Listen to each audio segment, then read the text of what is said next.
L'humanité existe depuis des milliers d'années et elle a utilisé des navires pour tout transporter. Même à ce jour, 90% des échanges commerciaux dans le monde se font par les océans.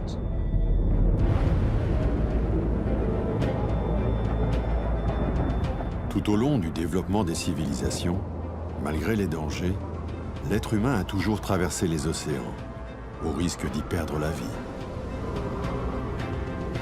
Jusqu'au milieu du XXe siècle, les prévisions météorologiques étaient limitées. Résultat, des milliards de dollars ont probablement été perdus en mer au cours de l'histoire maritime. Combien de navires ont disparu? Et combien de richesses se sont accumulées au fond des océans au fil des siècles? Les fonds marins sont un véritable Eldorado. Il y aurait plus d'or et d'argent au large des Bahamas qu'à la Banque de Madrid. Une nouvelle ruée vers l'or est en train de voir le jour. Une course dans laquelle les chasseurs de trésors côtoient les investisseurs, toujours en quête de nouveaux filons. Alors c'est sûr et certain qu'on va voir un bon résultat si on continue à chercher ces épaves. Combien d'épaves? Et combien de pages oubliées de l'histoire maritime et de notre patrimoine collectif? C'est un héritage très important pour nous tous. Ne pas le commercialiser, ne pas le piller. Les épaves deviennent l'objet d'enjeux stratégiques et économiques, et les gouvernements entrent dans la course. Ces sociétés de chasseurs d'épaves sont en train de tout détruire. Nous n'avons jamais vu un seul cas de bons chasseurs de trésors. Pendant que les gardiens de l'histoire et les chasseurs de trésors s'affrontent, les épaves, elles, sont en danger. Dans quelques générations, des pans entiers du passé seront détruits. Ce qu'on lèguera aux générations futures sera un électrocardiogramme plat.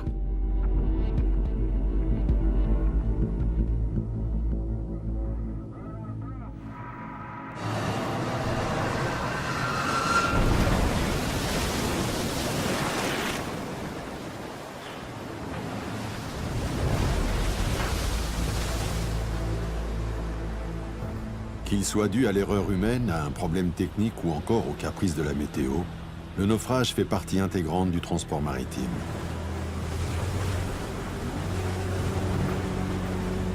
Il faut être humble avec la mer. On ne gagne pas contre la mer, on compose avec la mer. Une réalité dont on ne parle que lorsque l'incident survient près de nos côtes, ou quand c'est un navire de croisière qui est touché. Les autres naufrages, eux, restent dans l'ombre. Si vous regardez véritablement à la loupe les choses, vous avez 110, 120, 122 naufrages de gros bâtiments de plus de 300 tonneaux par an. Ce qui veut dire, rapporté au nombre de jours de l'année, vous avez un naufrage à peu près tous les 3 jours sur les mers du globe. Référence internationale en archéologie sous-marine, Michel Lourd est à la tête du DRASM. C'est le département des recherches archéologiques subaquatiques et sous-marines. Depuis près de 4 décennies, ces missions l'ont mené sur tous les océans de la planète. C'est par un bateau qu'on transporte le plus facilement des produits pondéreux et à longue distance. Donc tout au long de l'histoire de l'humanité, dès qu'on a commencé à coloniser les espaces maritimes, on est monté sur des bateaux et chacun sait que dès qu'on se met sur un bateau, il y a un risque de naufrage. Ce que l'on sait, c'est que dans toutes les zones où nous travaillons, le fond de la mer est jonché d'épaves, et évidemment d'autant plus dans les zones qui ont connu un grand trafic maritime. Plus la belligérance en mer, les navires de guerre, etc. Il y a des épaves sur toute la planète.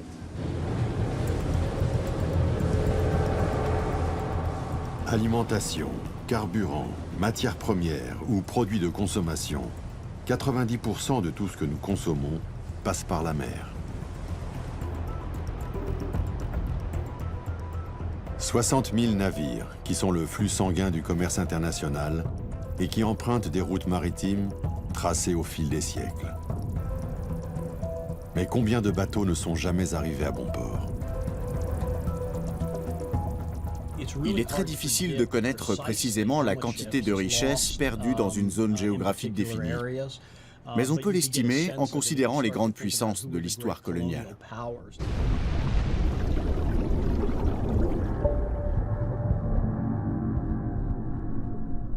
Sachant que des navires coulent depuis 2000 ans, est-il raisonnable d'estimer qu'un millier d'entre eux ont sombré chaque année? Oui, je le crois.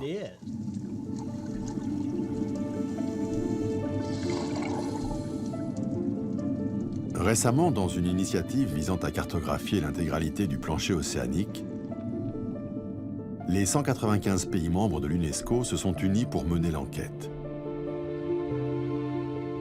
Et ils ont avancé une estimation. Il y aurait 3 millions d'épaves dans le monde. Il pourrait y en avoir plus ou beaucoup moins. Il est difficile de savoir si elles sont encore là, s'il en reste quelque chose. Beaucoup de navires ont coulé sans qu'ils soient consignés. 3 millions, c'est une bonne estimation, oui. Mais c'est approximatif. Peut-être moins ou peut-être plus.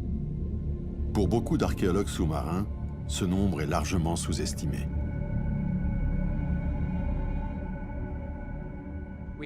Selon les grandes théories des grands scientifiques, il y aurait 3 millions d'épaves au fond des mers. Mais la vérité, c'est que personne n'en sait rien. Il y aurait 6 000 épaves au large du Royaume-Uni. Mais on sait que tout au long de l'histoire, 37 000 navires ont disparu là. Donc, quel que soit le chiffre avancé, il sera en dessous de la réalité. Les océans recouvrent 70% de la Terre, mais on en a exploré moins de 5%. Qu'est-ce qu'il y a au fond?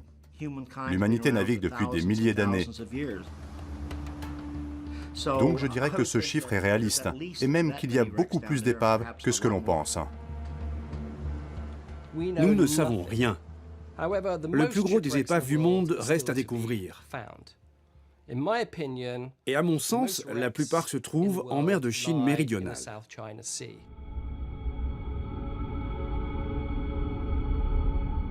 Point de passage mythique entre l'océan Pacifique et l'océan Indien, le détroit de Malacca est le couloir maritime le plus fréquenté au monde.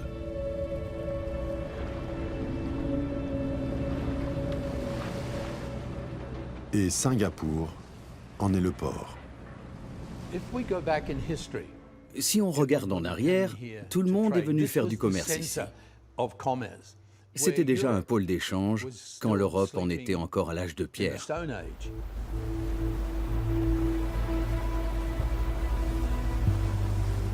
C'est ici que le capitaine britannique Michael Hatcher a fait ses premières armes comme chasseur de trésors.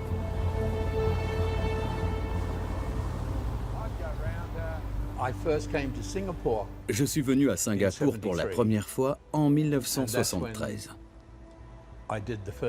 C'est à ce moment-là que j'ai trouvé mon premier trésor. Et depuis ce jour, je suis accro.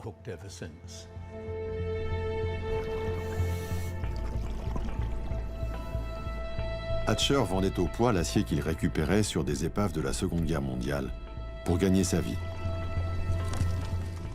Jusqu'au jour où il est tombé par hasard sur autre chose que de l'acier.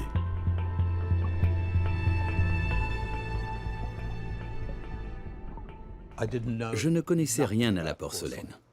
J'ai rassemblé quelques pièces et je les ai apportées chez Christie's à Amsterdam. Ensuite, Christie's n'arrêtait pas de m'appeler. J'ai fini par y aller. J'ai soulevé une tasse et on m'a demandé « Avez-vous la moindre idée de ce que ça vaut ?»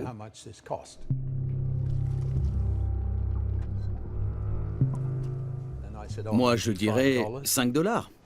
On m'a répondu « Que diriez-vous de 5 000 ?» Et là, j'ai demandé « Vous en prendriez combien ?»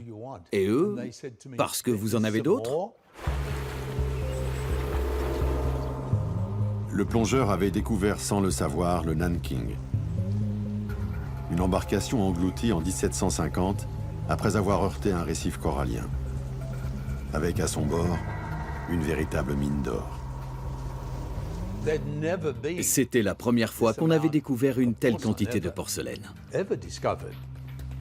In Amsterdam, they've been queuing round the block for hours on end just to glimpse the Nanking treasure was found 100. Aussitôt, celle qui est désormais connue comme la porcelaine de Hatcher entre dans l'histoire comme un raz-de-marée. The volume and variety of porcelain up for sale is vast.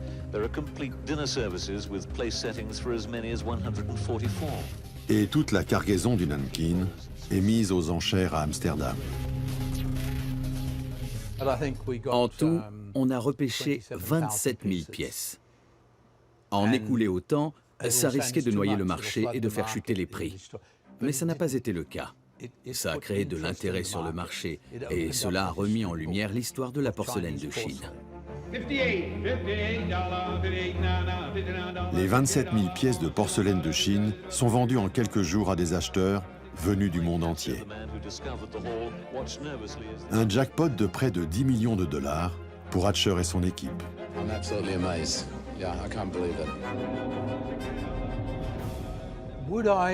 Est-ce que je me qualifierais de chasseur de trésors? Chasseur de trésors, c'est l'appellation romantique de ce travail. À mes yeux, je récupère des cargaisons. Qu'ils s'estiment chasseurs de trésors ou sauveteurs de cargaisons, de nombreux explorateurs, appâtés par l'histoire de Hatcher, ont mis le cap vers les profondeurs, qui, selon certains experts, réservent encore beaucoup de surprises. On retrouvera des milliers d'épaves avec de riches cargaisons à leur bord. Et pour trouver les plus importantes cargaisons, il faut aller à La Havane, où convergeaient les grands galions espagnols.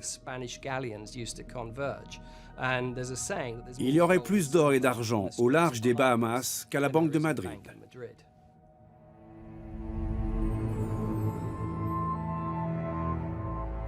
La fièvre de l'or. Pour le royaume d'Espagne, le XVIe siècle est le bien nommé siècle doré. Pendant plus de 150 ans, les Espagnols pillent jusque dans les tombes l'or du Nouveau Monde. Quand vous tenez dans vos mains un lingot d'or, une pièce d'argent, une émeraude ou une perle, dites-vous que vous avez là le fruit d'un génocide.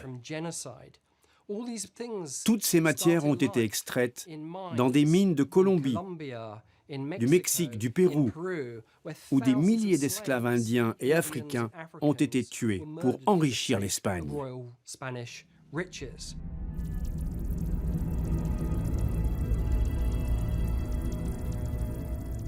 Les trésors volés des Amériques étaient chargés sur de grands voiliers, puis acheminés vers l'île de Cuba. Les galions se regroupaient ensuite en convoi depuis le port de La Havane pour affronter ensemble la traversée de l'Atlantique. À ce moment-là, le trafic naval est très intense. Pendant 150 ans, on voit en moyenne 4000 embarcations par an entrer dans le port de La Havane. À tel point qu'au XVIe siècle, ce n'est pas le littoral de La Havane le plus important. C'est son port, sa baie. Tout au long de ces années, il semblerait qu'il passe par La Havane plus ou moins 200 000 kilos d'or et plus de 16 millions de kilos d'argent. Beaucoup d'or. Il arrive en lingots, en barres, en morceaux, sous toute forme, prêt à être fondu. Mais il arrive aussi sous forme de pièces de monnaie.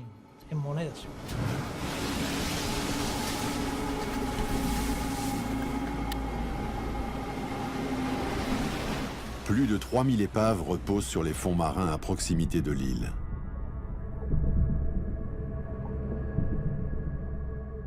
Mais davantage que leur nombre, c'est le montant estimé des cargaisons qui fait tourner la tête des chercheurs de trésors. Cuba est l'exemple type d'un pays où la probabilité de récupérer des richesses est énorme.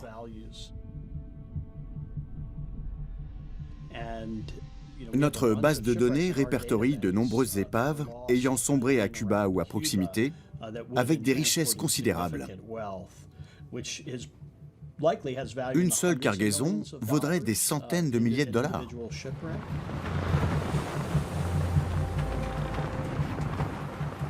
4 millions de tonnes d'or et d'argent ont ainsi franchi l'Atlantique. Tout au long des grandes routes maritimes de la planète, les navires en déroute ont dispersé leurs richesses au fond des océans. Et selon les experts, les quantités sont vertigineuses. Dans notre base de données de plus de 10 000 épaves, une centaine ont une valeur d'au moins 50 millions de dollars. Certaines pourraient valoir plus d'1 milliard de dollars. Ça permet d'imaginer la quantité de richesses perdues par accident dans l'océan en 2000 ans de transport maritime.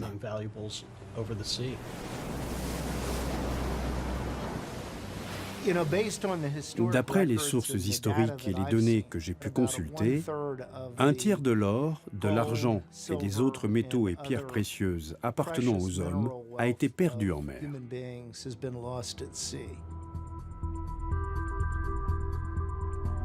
La découverte de ces épaves représente à terme la promesse d'un nouveau filon économique, estimé en milliards de dollars. Et cela n'a pas échappé au flair des investisseurs et des gestionnaires de capitaux en métaux précieux, ici réunis à Zurich. Moi, je vois il y a une grosse richesse qui reste dans ces épaves. Ça représente une ressource de, je crois que c'est 100 milliards. C'est sûr que 100 milliards, c'est une ressource économique assez importante. Alors, c'est sûr et certain qu'on va voir un bon résultat si on continue à chercher ces épaves, les richesses qui étaient mises en place par les ancêtres. Une mine d'or, peut-être, mais le gisement n'est pas à ciel ouvert. Encore faut-il localiser les épaves susceptibles de contenir ces métaux précieux. C'est ici, à Séville, que les archéologues, les scientifiques et les chasseurs de trésors se sont tous donné rendez-vous. Quand un bateau sombrait, la bureaucratie était très stricte. S'il y avait des survivants, on communiquait des informations conservées dans les archives sur les circonstances du naufrage, le temps qu'il faisait, et de nombreux détails.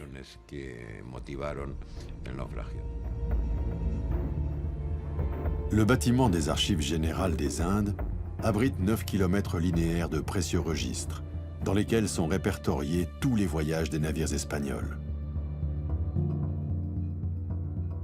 10% de ces navires ont coulé. Mais où exactement? Car à l'époque, le positionnement GPS n'existait pas. De nombreux navires ont quitté le Nouveau Monde chargés d'or et d'argent, et beaucoup ont coulé. Mais il existe très peu de données de navigation. Un dossier de recherche qui dit « Le navire a quitté la Havane en 1580 et a coulé quelque part entre la Havane et l'Espagne », ce n'est pas intéressant pour nous. Ce qu'il nous faut, ce sont des données de navigation précises pour limiter la zone d'investigation et que ça reste rentable.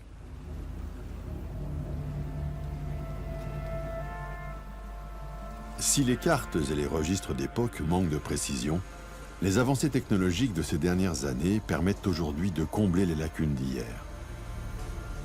Trouver une aiguille dans une botte de foin est désormais chose possible, même si cela reste laborieux. Nous délimitons une zone de recherche.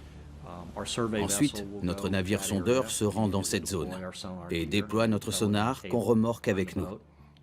Nous cartographions méthodiquement le fond marin en le sondant jusqu'à ce qu'on trouve l'épave ou qu'on abandonne. Désormais, avec l'avènement des véhicules sous-marins autonomes, de la technologie robotique, des nouveaux capteurs, le travail des explorateurs est plus facile et plus rentable. Le sonar permet de détecter des objets d'1 centimètre de large. Le laser va même jusqu'à une largeur d'1 millimètre.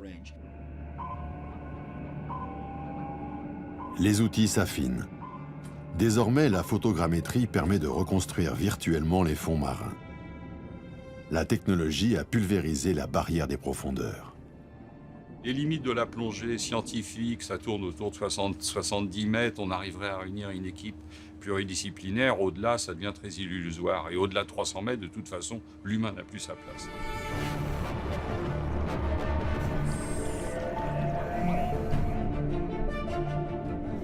Aujourd'hui, on est arrivé, je dirais, presque à la science-fiction du passé. Continue comme ça, Vincent. Il y a simplement 5-6 ans, on parlait de la profondeur, et aujourd'hui, c'est devenu notre quotidien. Presque aucune zone du fond des océans n'est inaccessible. À partir de 150 mètres, la profondeur de la Manche, jusqu'à 4800 mètres dans l'Atlantique. C'est-à-dire 1600 mètres plus profond que l'épave du Titanic. Le futur est là, les robots existent. Bien que le Titanic repose à 3800 mètres de fond, il y a déjà 20 ans que son épave a été explorée. Où qu'elles soient, les épaves ne sont plus à l'abri de l'avidité humaine. Et les immenses richesses qu'elles recèlent suscitent la convoitise des États eux-mêmes, qui, eux aussi, sont entrés dans la course au trésor. Hemos encontrado 307 años después de su hundimiento el galeón San José. Trouver le San José, ce galion espagnol coulé en 1708 par la marine britannique au large de Carthagène, était un pari de Juan Manuel Santos, alors président de la Colombie. C'est en 2015, après des années de recherche, que son équipe localise le galion au large de la côte colombienne, par 300 mètres de fond. On a affaire à un navire du roi d'Espagne qui transporte une cargaison extrêmement importante. On l'estime à 200 tonnes d'or, plus une masse non négligeable, semble-t-il, d'émeraudes. Des émeraudes de Colombie, de l'or provenant des mines du Pérou. Sous les débris, les canons et les amphores. 17 milliards de dollars attendent patiemment le gouvernement colombien. C'est le plus gros trésor jamais trouvé. Le gouvernement de Colombie a d'une part annoncé qu'il avait l'intention de faire une fouille de cette épave qui soit exemplaire. Proteger el patrimonio cultural de Colombia. En tout cas, le gouvernement dit « je veux réunir la meilleure équipe du monde pour faire cette fouille ». Et en même temps, il se rapproche de chasseurs de trésors américains en leur disant « il faudrait que vous réunissiez l'équipe ». Donc là, il y a quand même un petit gap, pour ne pas dire plus, entre la prétention scientifique et de confier le dossier à des chasseurs d'épaves qui n'ont aucune vocation à faire de la recherche scientifique. Aujourd'hui, le San José repose toujours à 300 mètres de fond. Le gouvernement n'a pas les moyens de financer les opérations de renflouement. Pour récupérer ce trésor, il se verrait dans l'obligation de faire appel à des sociétés privées et de payer leurs services en leur cédant une partie de la cargaison. Une pratique férocement condamnée par les institutions de protection du patrimoine, comme l'UNESCO. Ces États s'apercevront que ce n'est pas une bonne solution. Nous n'avons jamais vu un seul cas de bon chasseur de trésors. Au mieux, ils gagnent de l'argent. Et dans le pire des cas, rien. Quoi qu'il en soit, le patrimoine est détruit et ils se retrouvent les mains vides. Le financement des opérations qui permettent de récupérer les cargaisons immergées est un véritable dilemme. Une bataille qui oppose d'un côté les chasseurs de trésors et leurs éventuels partenaires, et de l'autre les gardiens du patrimoine maritime. Explorer les profondeurs, ce n'est pas donné. Si vous voulez un navire capable de lâcher un véhicule télécommandé, il faut compter 35 000 $ par jour. Et si vous voulez récupérer un navire de la Seconde Guerre mondiale à 4000 mètres de profondeur, il faut ajouter un zéro. Les opérations de recherche en eau profonde coûtent très cher, entre 1 et 3 millions de dollars par mois.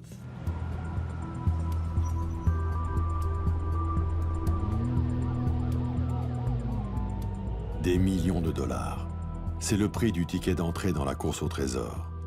Un prix que seules des sociétés comme Odyssey Marine Exploration peuvent se permettre. Basé à Tampa, en Floride et coté en bourse, Odyssey est un des poids lourds de la récupération de métaux précieux. Odyssey Marine Exploration prospère dans l'exploration marine depuis 1994. Pendant les 20 premières années, l'entreprise s'est concentrée sur la recherche d'épaves contenant des cargaisons en bon état et pouvant être revendues. Odyssey a déjà touché le jackpot. En 2007, la société privée débarque sur l'aéroport de Tampa 17 tonnes d'or et d'argent en pièces et en lingots. Le magot provient d'une frégate espagnole baptisée Nuestra Señora de las Mercedes et coulée en 1804 au large des côtes du Portugal. Ils l'ont fouillé et ont ramené en Amérique pour 500 millions de dollars.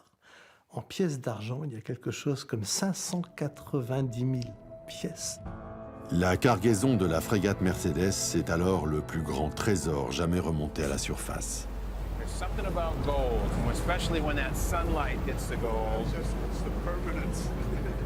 Odyssey aura mis 10 ans pour localiser l'épave, puis remonter le trésor.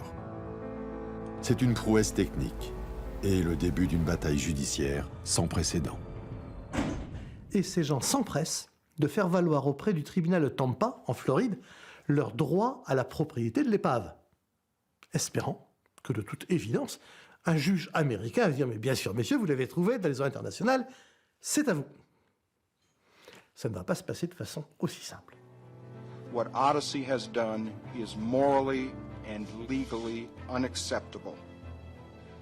The treasure hunters were required to return every single coin and other artifact they had taken. L'Espagne revendique finalement le butin. Les autorités madrilènes déclarent la frégate Mercedes patrimoine historique, tout en soulignant le caractère militaire du bateau, coulé lors d'un combat contre une frégate britannique. Le gouvernement espagnol a présenté un recours devant les tribunaux des États-Unis contre cette société de chasseurs d'épaves, parce que c'était une frégate, un navire de l'État, et par conséquent, le bateau et son contenu appartenaient à l'Espagne. Au terme de 5 années de procès, la Cour suprême des États-Unis condamne la société Odyssey à livrer la totalité du trésor à l'Espagne. Cette décision est une première. Elle est basée sur un principe du droit américain, l'immunité souveraine, qui considère qu'un navire, s'il est militaire, restera toujours la propriété du pays dont il bat pavillon. Immédiatement, 2 avions de l'armée espagnole, accompagnés de la garde civile, sont allés aux États-Unis récupérer les 600 000 pièces d'or qui étaient retenues par la garde nationale américaine et sont rentrés en Espagne. This is historical heritage. This is not to be sold. This is to go to a museum, but we have to fight against those who go and salvage sunken objects. Les chasseurs d'épaves, si on ne les arrête pas de manière très ferme, et si l'opinion mondiale ne les condamne pas très sévèrement, en 10 ans, ils vont faire disparaître tout ce patrimoine collectif que sont les navires qui ont coulé à travers les âges. Ces sociétés de chasseurs d'épaves sont en train de faire disparaître des pans entiers de l'histoire. Les 600 000 pièces sont confiées au Musée national de Carthagène en Espagne, qui en expose quelques exemplaires et conserve le reste du butin dans une chambre forte. Nous avons remonté 600 000 pièces, presque toutes identiques. 600 000 exemplaires du même objet. On a gardé un échantillon représentatif et on a photographié chaque face des pièces en haute définition. Le cas de la frégate Mercedes est emblématique de cette guerre qui oppose dans un camp ceux qui récupèrent les trésors et visent le profit, et dans l'autre ceux qui entendent les conserver. Ce n'est pas un patrimoine. Ces biens ont été fabriqués dans un but commercial. Ils n'ont pas été vendus car ils ont coulé accidentellement. Vendons 590 000 des 600 000 pièces aux collectionneurs et laissons les pays profiter des retombées économiques. Pourquoi ne pas vendre une partie pour financer par exemple de nouvelles explorations? Ces pièces sont toutes semblables. Tout à fait, mon cher ami. Les 600 000 pièces d'or de la frégate Mercedes, ou autre navire espagnol ou français, valent beaucoup d'argent. Moi, ce que je vous suggère, c'est de vendre tous les tableaux du Louvre, en commençant par la Joconde. Et je propose que des 8 colonnes de la Madeleine, on en vende 7, parce qu'elles se répètent, après tout. Les chapiteaux sont identiques. Soyons sérieux, c'est une question inconcevable pour un musée national. Ce raisonnement-là, on peut le faire d'ailleurs sur tout. Je n'ai pas besoin de 10 plats de porcelaine de Chine très similaires ou identiques. Vous en gardez un, j'en vends le reste, etc. Et non, on voit bien que cette machine, ce raisonnement, et ça, partout ça a été appliqué, c'est parti dans des déviances. Quand on sait que c'est une opération commerciale en disant on va préserver un pan de l'histoire, en réalité, ce pan de l'histoire se réduit à la portion congrue, c'est-à-dire la portion qui n'a aucune valeur, qui est la moins intéressante, la plus abîmée, et tout le reste est négocié parce que ça a une valeur.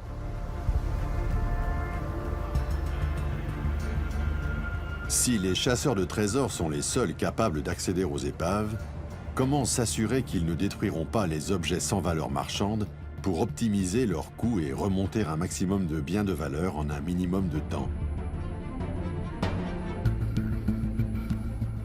Selon eux, la position des archéologues et des institutions en matière de protection du patrimoine n'est pas réaliste.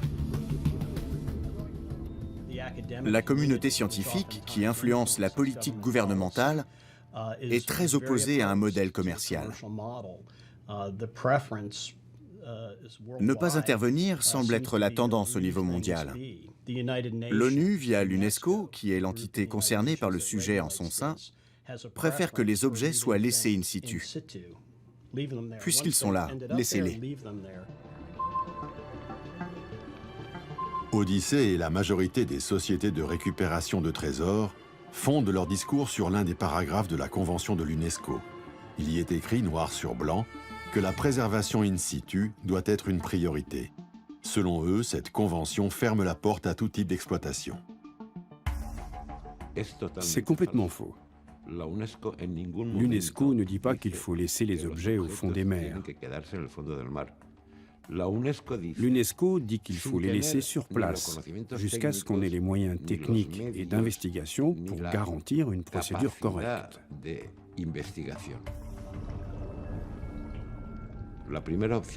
Laisser tout sur place, former une équipe, disposer des moyens techniques, réunir suffisamment d'argent, avoir les laboratoires de conservation et de restauration adéquats.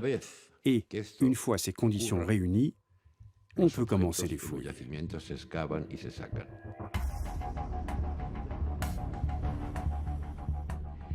La Convention dit « Laissez le patrimoine culturel subaquatique où il est si vous n'avez pas de projet solide ». Récupérer des cargaisons immergées est aujourd'hui possible, mais selon un protocole de préservation encadré et contrôlé par les archéologues de l'UNESCO. Et une fois remonté, ne rien vendre. Depuis qu'il peut plonger, l'homme recherche des trésors. Il s'en empare et les déverse sur les marchés. Beaucoup d'objets se sont perdus. Il faut préserver ce patrimoine pour l'avenir, pour l'humanité. Ce patrimoine subaquatique est essentiel. Toutes les traces que l'humanité a laissées dans les océans. Il faut les protéger, ne pas les vendre, ne pas les piller, des principes éthiques. Cette proposition pose un problème. Qui va payer? Est-ce que ce sont les contribuables? Les gens ont d'autres besoins que la mise en lumière d'un patrimoine culturel. Tous les pays du monde ont des problèmes plus urgents à financer que la récupération d'épaves ou la restitution d'un héritage culturel. Mais je pense qu'il pourrait exister un modèle qui comporterait un aspect commercial et où tout ce qui a trait à l'archéologie, à l'histoire et aux connaissances universitaires pourrait être à la fois préservé et présenté.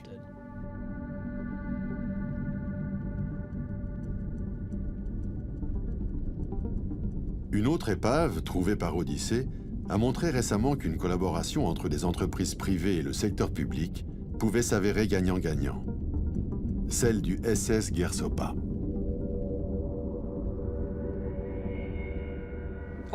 Odyssey avait un contrat avec le gouvernement britannique pour récupérer l'argent à bord du SS Gersopa. Le Gersopa était un bateau de commerce anglais qui naviguait en 1941.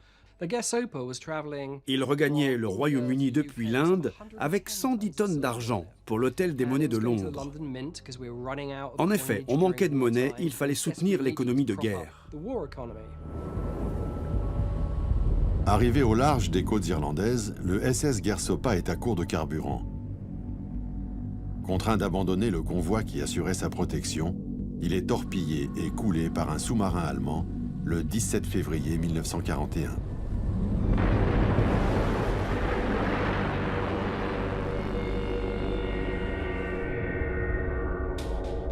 L'épave est localisée en 2011. Elle gît dans les abysses à 4800 mètres de fond. Grâce à une prouesse technique sans précédent, la société Odyssey, mandatée par le gouvernement britannique, remontera plus de 60 tonnes d'argent, sous forme de lingots. On a récupéré l'argent à 4800 mètres de profondeur. C'est 1600 mètres de plus que le Titanic. Et puis l'argent était fondu. Le gouvernement a eu sa part et Odyssey aussi. 3000 lingots, soit un total de 210 millions de dollars. Un jackpot que se sont partagés Odyssey et le Trésor public britannique.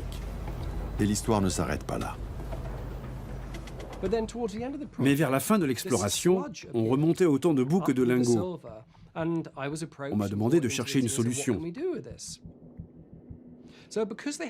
Grâce à l'argent déjà récupéré, on a envoyé les blocs de boue dans un laboratoire pour les analyser et les conserver. C'était imprévisible, mais on a pu sortir de l'obscurité environ 600 lettres.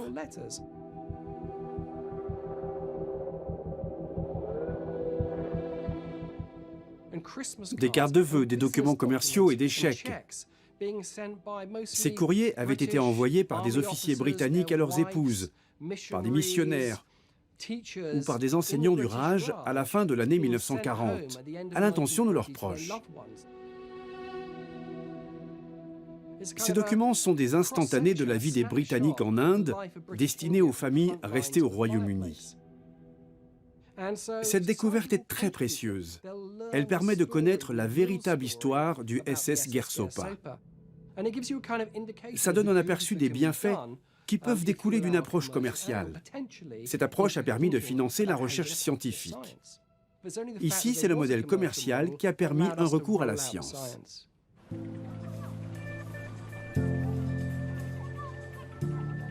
La collaboration publique-privée fait aussi ses preuves dans certains pays d'Asie du Sud-Est, comme l'Indonésie et la Malaisie, où traditionnellement les chasseurs de trésors partagent leur butin avec le gouvernement. À mes débuts dans le métier, j'opérais en Indonésie, au Vietnam et en Malaisie. Ces pays avaient pour politique de former des partenariats avec le privé. Le gouvernement prenait 50% et l'entreprise gardait le reste. Un échantillon représentatif était conservé pour les musées, mais le plus gros pouvait être mis en vente.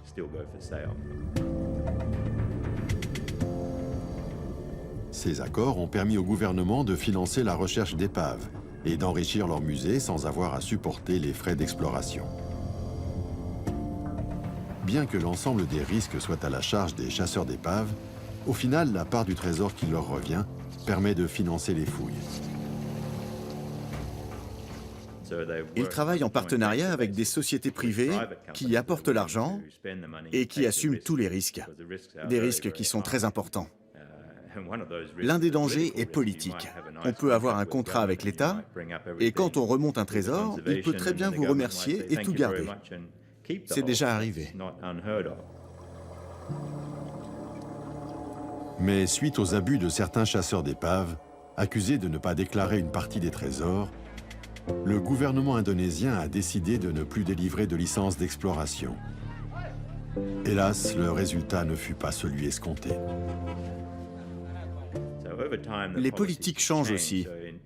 En 2010, l'Indonésie a suspendu l'octroi de permis. Ce moratoire a surtout donné le champ libre aux pillards. Aujourd'hui, il y a énormément de pillages.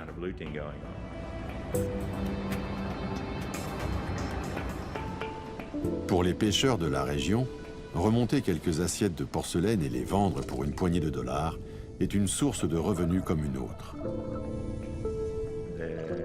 Ils ne roulent pas sur l'or, et il faut bien manger. Il est très tentant de plonger et de piller l'épave. Ils n'ont pas d'autre choix. Voilà ce qui se passe. Les épaves sont détruites et dynamitées par des pêcheurs à la recherche de trésors à revendre. En quelques années, le marché noir s'est organisé et l'Indonésie est devenue la capitale mondiale du trafic d'antiquités sous-marines. Quand quelqu'un nous envoie des photos en disant « Tiens, j'ai vu ça, on me l'a proposé à la vente », on le voit. Donc il y a nécessairement, s'il y a le produit à la vente, c'est qu'il y a un pillage et il y a un trafic. Très difficile, malheureusement, d'en estimer l'importance.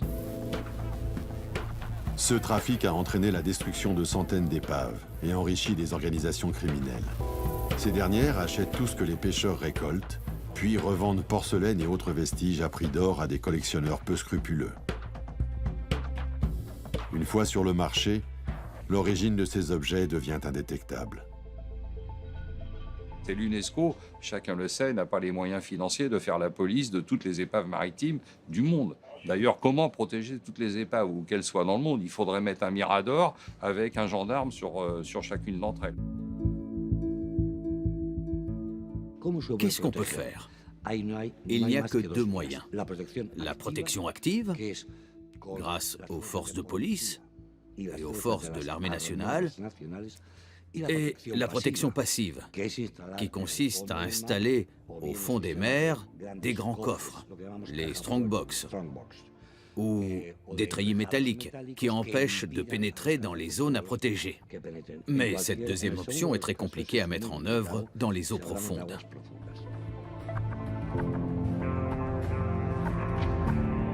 Certains sites archéologiques facilement accessibles ont fait l'objet de mesures de protection mises en place par l'UNESCO. Ces mesures restent anecdotiques car elles ne protègent que des épaves connues et déjà vidées de leur cargaison.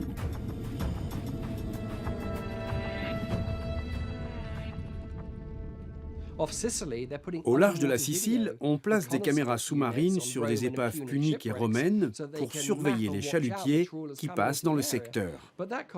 L'installation coûte 150 000 € et la maintenance 50 000 € par an. Qui va payer ?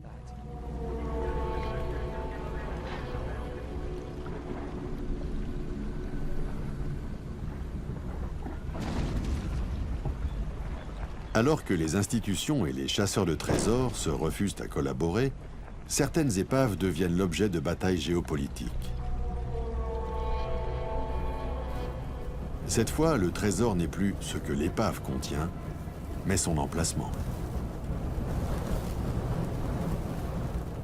L'épave a été très longtemps appréhendée comme une page d'histoire immergée de l'humanité qui méritait d'être protégée, étudiée, valorisée.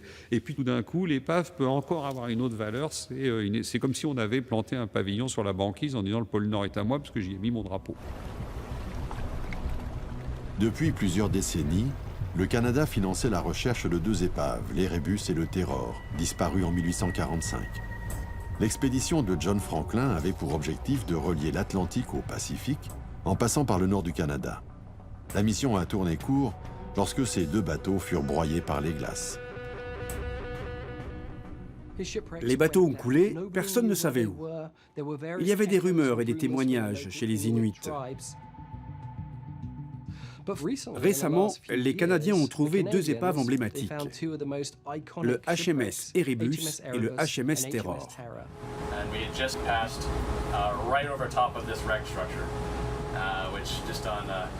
I think we could tell exactly what it was in a few seconds. It's definitely a shipwreck.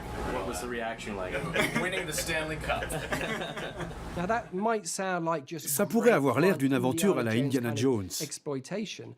Mais le Premier ministre canadien Harper s'est donné pour mission de retrouver ces épaves légendaires.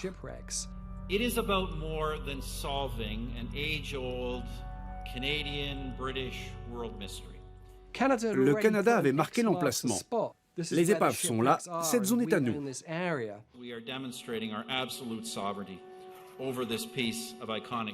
La souveraineté de cette zone maritime est contestée. Des pays comme les États-Unis considèrent cette route commerciale comme un détroit international, et donc de libre accès. Mais le gouvernement canadien, lui, considère ce passage stratégique comme faisant partie intégrante de ses eaux intérieures. C'est un des deux points les plus sensibles sur le plan géopolitique avec la mer de Chine méridionale. L'Amérique, ainsi que plusieurs autres pays, revendiquent le passage du Nord-Ouest comme voie internationale. La découverte de ces épaves est aujourd'hui un argument supplémentaire pour le gouvernement canadien.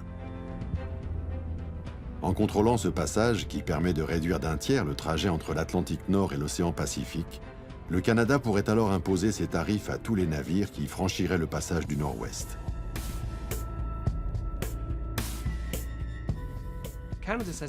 Si le Canada dit que c'est une mer intérieure, alors il peut contrôler le fret et toute la navigation jusqu'en Extrême-Orient. Cette voie permet de gagner des semaines, voire des mois. À cause du changement climatique, les icebergs fondent. Pour la première fois, on sait qu'on peut naviguer d'un bout à l'autre du passage du Nord-Ouest. On va aussi avoir accès aux îles alentours. Ces îles regorgent de richesses. Il y a par exemple un gisement de fer qui pourrait injecter des milliards dans l'économie canadienne. Des milliards de dollars. Sans compter les potentielles réserves de pétrole et de gaz naturel.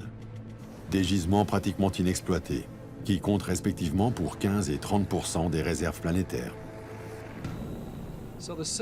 La recherche de l'expédition Franklin n'est pas seulement une exploration sous-marine. C'est une affaire de gros sous. Convoitées pour leur cargaison ou leur position stratégique, les épaves représentent désormais un enjeu majeur. Ces vestiges du passé sont aujourd'hui au cœur d'un conflit en eau profonde. Et si le fossé se creuse entre les différentes parties, sous la surface, les épaves sont à la merci du temps qui passe. Avec le temps, tout ce qui gît au fond des océans va se décomposer entièrement. Les objets, le navire lui-même, la cargaison, tout ça, au fil du temps, va finir par être dissous par le milieu océanique. Il ne restera plus rien à découvrir.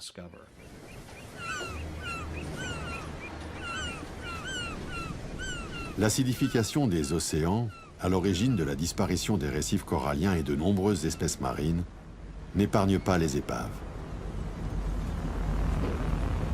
Mais une autre menace existe, celle de la pêche, en particulier du chalutage de grand fond. Le chalutage de grand fond menace l'archéologie sous-marine.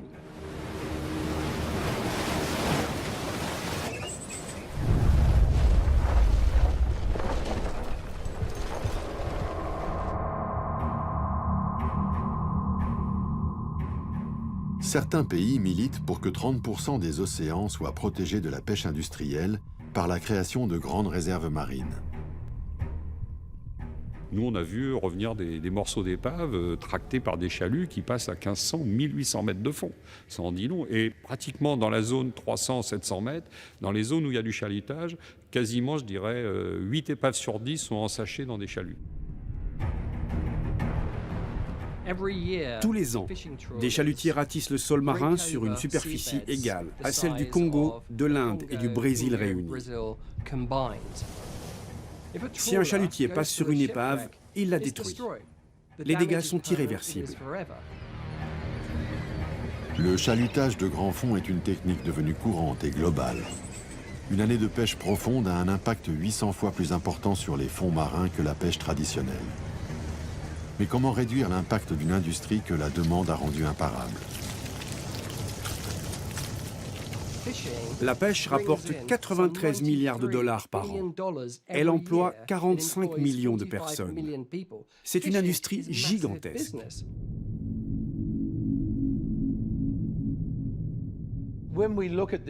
D'après les textes de loi des Nations Unies, les épaves sont protégées. Mais aujourd'hui, il y a des chalutiers énormes. D'ici 100 ans, il est possible que toutes les épaves soient détruites à cause de ces navires de pêche qui deviennent de plus en plus performants.